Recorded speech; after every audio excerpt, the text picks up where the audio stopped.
کبوتر کی وجہ سے گھر پر عذاب کیوں آتا ہے؟ حضرت جعفر فرماتے ہیں کہ کبوتر انبیاء علیہ السلام کا پرندہ ہے۔ جس گھر میں کبوتر ہو اس گھر میں جن اور آصف داخل نہیں ہوتے، حالانکہ اس گھر میں اللہ کا عذاب۔ بسم اللہ الرحمن الرحیم۔ ناظرین، اللہ تعالیٰ نے حضرت انسان کو اشرف المخلوقات بنایا اور تمام مخلوقات میں اس کو برتری اور فضیلت سے نوازا۔ قرآن مجید میں اللہ تعالیٰ نے 4 چیزوں کی بیک وقت قسمیں کھا کر فرمایا تاکہ حضرت انسان کو اپنی بلندی اور برتری کا احساس اور ساتھ ہی اپنے مقام و منصب کا ادراک بھی ہو۔ اللہ تعالیٰ نے سورۃ التین میں فرمایا، تین کی قسم، زیتون کی قسم، طور سینا کی قسم اور اس مبارک و پاکیزہ شہر یعنی شہر مکہ کی قسم، ہم نے سچ مچ انسان کو سب سے بہتر سانچے میں ڈھالا ہے۔ اللہ تعالیٰ نے انسان کو صرف بہترین سانچے میں ڈھال کر خوبصورتی نہیں بنایا بلکہ انسان کو اس کائنات کا تاجدار بنایا اور ہر چیز کو اس کے لیے مسخر بنا کر اس کی خدمت میں مصروف کر دیا۔ اللہ تعالیٰ نے عقل و دانش، فہم و فراست اور شعور ادراک کی وہ بلندی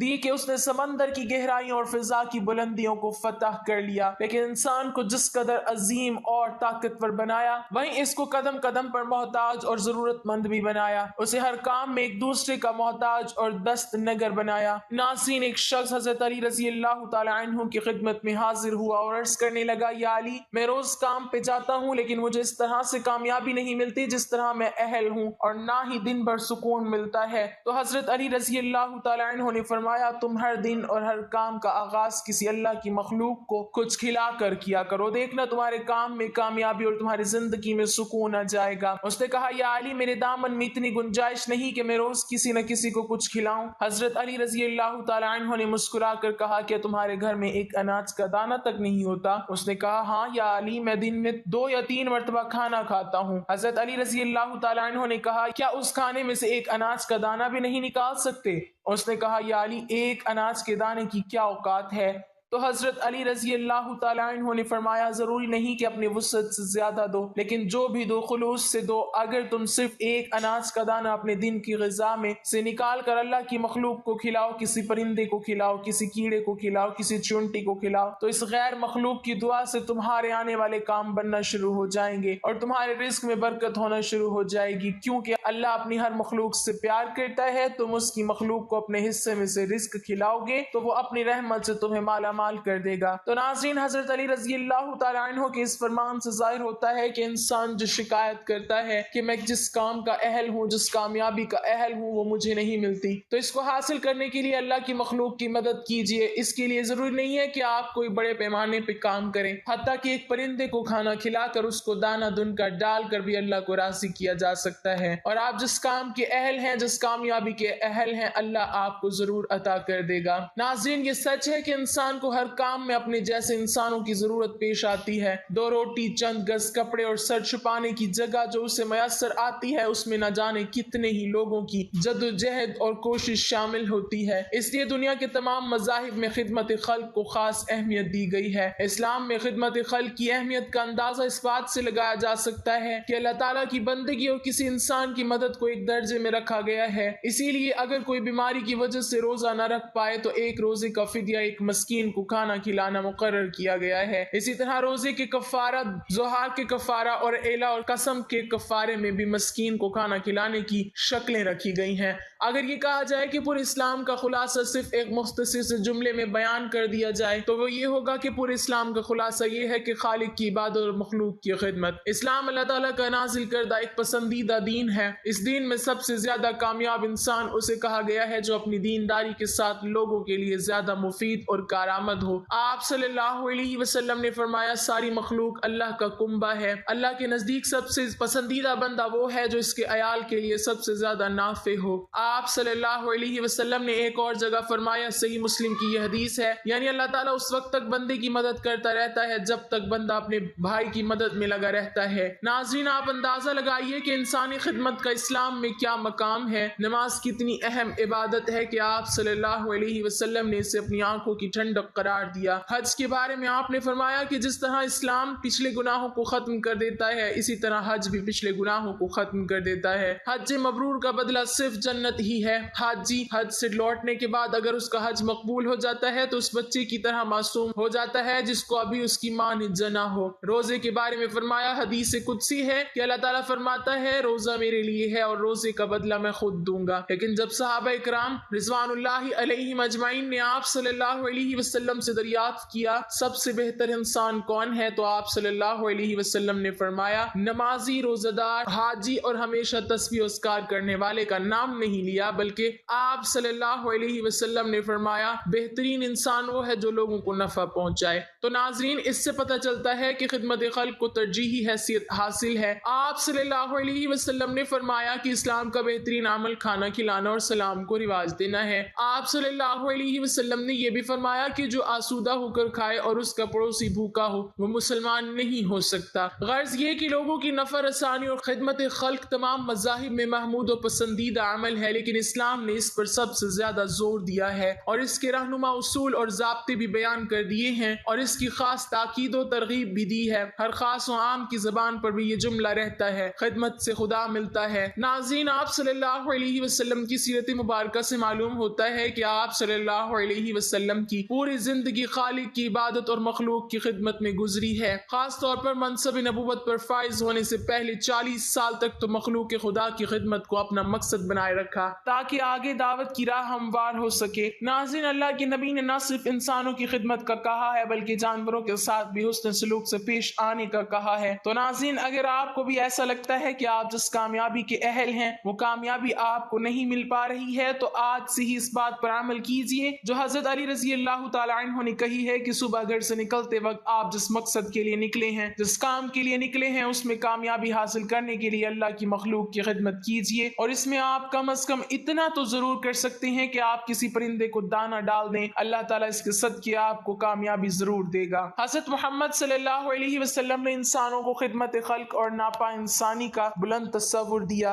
اور صرف انسانوں کی ہی خدمت نہیں بلکہ پوری خلق اللہ یعنی اللہ کی ساری مخلوق کی خدمت اس میں شامل ہے۔ رسول پاک صلی اللہ علیہ وسلم نے ارشاد فرمایا کہ بنی اسرائیل میں ایک شخص گزر رہا تھا اور اس کو سخت پیاس لگی ہوئی تھی۔ وہ ایک کنویں میں اترا اور پانی پی کر باہر آیا اور اس نے باہر دیکھا کہ کتا پیاس سے بے قرار ہے، چنانچہ وہ دوبارہ کنویں میں واپس گیا، اپنے موضوع میں پانی بھر کر اس کو دانتوں سے پکڑ کر باہر لایا اور کتے کو پلایا۔ اسی عمل کی وجہ سے اللہ تعالیٰ نے اس کی مغفرت فرما دی۔ آپ صلی اللہ علیہ وسلم نے خدمت خلق کے حوالے سے صحابہ اکرام رضوان اللہ علیہم اجمعین کی ایسی تربیت فرمائی تھی اور اس تربیت کے صدقے میں صحابہ اکرام رضوان اللہ اجمعین کا خدمت خلق کے شعبے میں ایسا مزاج بن گیا تھا کہ دنیا کی تاریخ اس کو کوئی اور مثال اور نمونہ پیش نہیں کر سکتی تھی۔ اور پھر بعد کے مسلمانوں میں بھی یہ مزاج باقی رہا اور انہوں نے اس کے لیے اپنی قیمتی سے قیمتی جائیداد کو راہ خدا میں وقف کر دیا اور یتیم خانوں اور ہسپتالوں کی تعمیر کی، نیز پانی کے بہترین انتظامات کیے، نہریں اور کنویں کھدوائے، درخت لگوائے، کیونکہ ان کی نگاہ میں یہ حدیث مستحسن تھی کہ اگر تمہارے لگائے ہوئے درخت یا پودے سے پرندہ کھا لے تو یہ بھی صدقہ ہے۔ تو ہمیں یہاں پر ناظرین اپنا محاسبہ کرنے کی ضرورت ہے کہ ہم اپنے گریبان میں جھانک کر دیکھیں کہ ہم اللہ کی مخلوق کی کتنی خدمت کرتے ہیں۔ تو ناظرین ہم نے تو یہ بھی دیکھا ہے کہ ایک گھر میں فضول خرچی کی جاتی ہے جبکہ ساتھ والے گھر میں بچے بھوکے سوتے ہیں۔ تو آج ہم اگر ناکام ہیں اپنے مقاصد میں، ہمیں اپنی زندگی کے مقاصد حاصل کرنے میں ناکامی کا سامنا ہے، تو اس کی سب سے بڑی یہی وجہ ہے کہ ہم خدمت خلق کو بھول چکے ہیں جس کا سبق اللہ کے نبی نے ہمیں دیا ہے۔ اکثر لوگ گھروں میں پرندے پالنے کا شوق رکھتے ہیں لیکن آپ میں سے اکثر لوگوں نے یہ سن رکھا ہوگا کہ گھر میں پرندوں کو قید کر کے نہیں رکھنا چاہیے۔ کیا ایسی کوئی حدیث ہے؟ ناظرین گھروں میں جانور اور پرندے پالنا جائز ہے لیکن اس کی شرط یہ ہے کہ ان کے دانے اور خوراک کا خیال رکھا جائے، انہیں ہرگز نہ ستایا جائے اور بیمار ہونے کی صورت میں علاج وغیرہ کروایا جائے۔ حضرت انس رضی اللہ تعالیٰ عنہ کے چھوٹے بھائی نے ایک پرندہ پال رکھا تھا۔ جب رسول اللہ صلی اللہ علیہ وسلم ان کے ہاں تشریف لاتے تو اس سے کہتے اے ابو عمیر ایک پرندے کا کیا کیا؟ وہ بچہ اس پرندے سے کھیلتا تھا۔ یہ حدیث اس بات کی دلیل ہے کہ آپ صلی اللہ علیہ وسلم نے پرندہ رکھنے سے منع نہیں فرمایا۔ اگر گھر میں پرندہ پالنا منع ہوتا تو آپ صلی اللہ علیہ وسلم ضرور حضرت انس رضی اللہ تعالیٰ عنہ کے بھائی کو منع فرماتے۔ اسی روایت کی بنیاد پر یہ کہا جاتا ہے کہ گھر میں پرندوں کا پالنا جائز ہے، لیکن جیسا کہ پہلے بھی بتایا گیا ہے کہ ان کے پالنے کے لیے ضروری ہے کہ پرندوں کی ہر ضرورت کو پورا کیا جائے تاکہ پرندوں کو کسی قسم کی تکلیف نہ پہنچے۔ رسول اللہ صلی اللہ علیہ وسلم نے فرمایا کہ ایک عورت صرف اس لیے جہنم میں گئی کیونکہ اس نے بھوکا پیاسا ایک بلی کو باندھے رکھا، نہ اس کو کھانا دیا، نہ ہی پانی دیا، نہ اس کو کھلا چھوڑا کہ وہ خود ہی کچھ کھا سکے۔ اسی طرح کبوتر کو بھی گھر میں پالنے سے منع نہیں کیا گیا، لیکن پرندوں کو ستانا ایک بہت بڑا گناہ ہے، جیسا کہ ابو داؤد شریف میں حضرت عبداللہ بن مسعود رضی اللہ تعالی عنہ کی روایت کردہ ایک حدیث میں کبوتر کا ذکر ہے۔ ایک کبوتر حضور پاک صلی اللہ علیہ وسلم کے پاس آیا اور اپنی زبان میں کچھ کہنے لگا۔ جب وہ چپ ہوا تو حضور پاک فرمانے لگے، میرے کسی صحابی نے اس کبوتر کے گھونسلے میں انڈے اٹھائے ہیں۔ پاس ہی ایک صحابی نے اقرار کیا تو حضور اکرم نے انہیں حکم دیا کہ فوراً اس کے انڈے واپس رکھائیں۔ ناظرین، پرندوں کو ستانے میں کوئی خیر نہیں ہے، بلکہ الٹا پرندے اپنے ستانے والوں کے لیے بد دعا کرتے ہیں، کیونکہ کبوتر بھی ان پرندوں میں شامل ہے جو کہ انبیاء علیہ السلام کا پسندیدہ رہا ہے۔ اس لیے اگر کبوتر کو ستایا جائے گا تو کبوتر بھی بد دعا دے سکتا ہے، لہٰذا کبوتر کو ستانے سے اجتناب کرنا چاہیے۔ کبوتر کے حوالے سے آپ کو بتاتے چلیں کہ اسلامی تعلیمات اس کے بارے میں کیا کہتی ہے۔ احادیث میں ہے کہ گھریلو کبوتر خدا کو بہت یاد کرتے ہیں، اہل بیت کو دوست رکھتے ہیں اور صاحب خانہ کو دعا دیتے ہیں کہ اللہ تمہیں برکت دے۔ کسی شخص نے رسول اللہ صلی اللہ علیہ وسلم سے تنہائی کی شکایت کی تو آپ نے فرمایا کہ ایک جوڑا کبوتر کا پال لے۔ حضرت جعفر فرماتے ہیں کہ ایک کبوتر پیغمبروں کے پرندوں میں سے ہے، کبوتر گھر میں رکھو، چونکہ حضرت نوح علیہ السلام نے اس کو پسند کیا ہے اور دعا دی ہے کہ کسی پرندے پر اتنا پیار نہیں آتا جتنا کبوتر پر آتا ہے۔ آپ نے فرمایا جس گھر میں کبوتر ہو اس گھر میں رہنے والے جنوں کی آفتوں سے محفوظ رہیں گے، کیونکہ جنوں کے بچے گھروں میں کھیلتے پھرتے ہیں، جس گھر میں کبوتر ہوتے ہیں وہ ان میں مشغول رہتے ہیں اور آدمی کی طرف متوجہ نہیں ہوتے۔ اسی طرح ایک روایت میں آتا ہے کہ جب کبوتر کا جو پر جڑتا ہے وہ شیاطین کی نفرت اور بھاگنے کا سبب ہوتا ہے۔ ان روایات سے یہ معلوم ہوا کہ کبوتر کا گھر میں پالنا بالکل ٹھیک ہے اور بابرکت ہے۔ جیسا کہ آپ صلی اللہ علیہ وسلم نے صحابہ کو گھر میں کبوتر پالنے کا بولا تو اس بات سے معلوم ہوتی ہے کہ کبوتر پالنے میں خیر ہے۔ کبوتر پالنے کے ساتھ منسلک یہ یاد رہے کہ بعض لوگ شوق سے کبوتر پالتے ہیں، ان کا شوق کبوتر پالنے کی حد تک تو ہوتا ہے، لیکن بعض لوگ کبوتر بازی کی نیت سے کبوتر پالتے ہیں۔ چونکہ کبوتر بازی میں وقت اور پیسے کا ضیاع ہے اس لیے کبوتر بازی سے منع کیا گیا۔ امام بخاری حضرت ابو ہریرہ رضی اللہ تعالی عنہ سے روایت کرتے ہیں کہ حضور اکرم صلی اللہ علیہ وسلم نے ایک شخص کو اڑتے ہوئے کبوتر کے پیچھے لگا ہوا دیکھا تو فرمایا شیطان شیطان کے پیچھے لگا ہوا ہے۔ اس حدیث میں کبوتر کو شیطان کہنے کا مطلب یہ ہے کہ کبوتر یا کسی بھی دوسرے پرندے کو اڑانے کو مشغلہ بنانا حرام ہے۔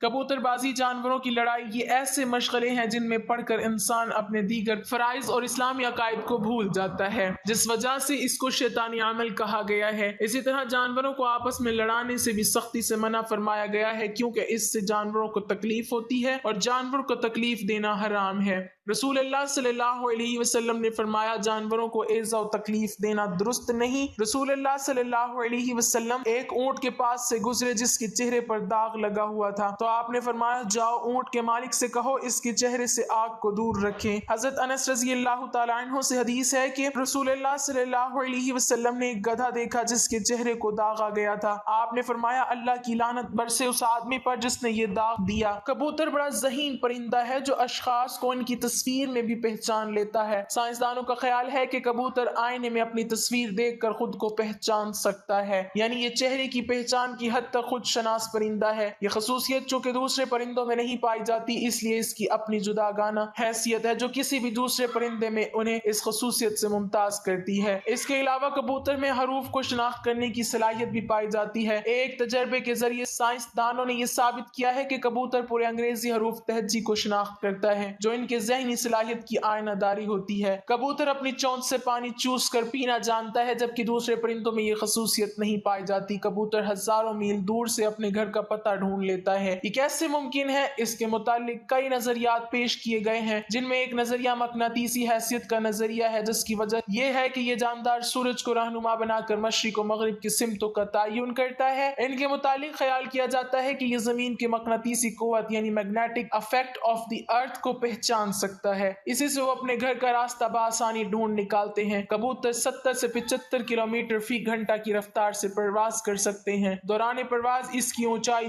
6000 فیٹ سے زائد ہو سکتی ہے۔ تو ناظرین پرندے گھر میں پالیے لیکن ان کا بے حد خیال رکھنا ضروری ہے اور ان کو کسی قسم کی کوئی تکلیف نہیں پہنچنی چاہیے۔ اللہ پاک ہم سب کو یہ توفیق عطا فرمائے کہ ہم تمام تمام جانور اور پرندوں کے لیے رحم دل بن جائیں، آمین۔ ناظرین، کمنٹ باکس میں اللہ تعالیٰ کے 99 ناموں میں سے ایک نام ضرور ٹائپ